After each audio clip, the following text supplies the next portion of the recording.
Àmọ́pẹ́ wá múyìá o ọlọ́run ààbò. Àmọ́pẹ́ wá múyìá o ọlọ́run ààbò. Mọ̀ṣọ́ ṣe yí sí kí inú rẹ̀ mọ́ dùn. Èyí ni mú nìyàn sí lọ́rùn pẹ́ o. Àyìnládì ilé ẹni rẹ̀ yìí ó dilé evangelist Olúwakẹ́mi Elizabeth.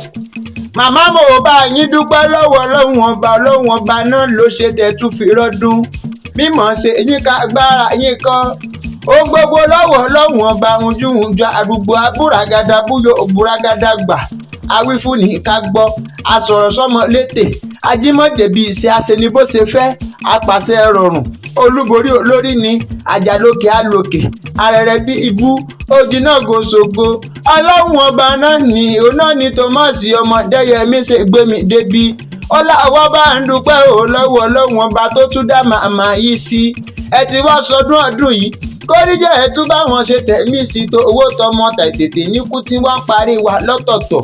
evangelist òkè àgbàlẹ́gùn yìí jíjá bọ́ọ̀lù Olódùmarè níjó wáyẹra rẹ̀ níbàní ẹ̀kú láṣáájú yín kú ẹ̀jẹ̀ wá gbéra pápá ẹ̀kọ́ di ilé bàbá ẹ̀yìn Ìsìnkàn níṣẹ́ ilé bàbá ẹ̀yìn ọmọ rálépo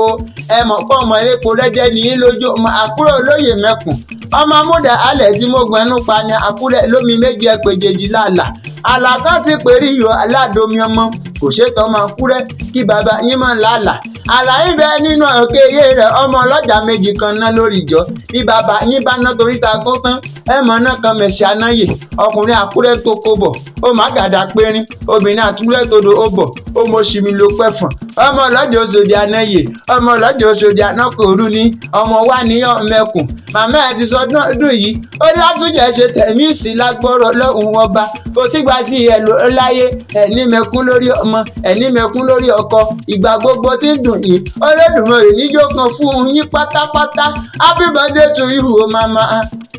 mi Elizabeth ẹ tún bá wọn ṣàmọ́dún láyé.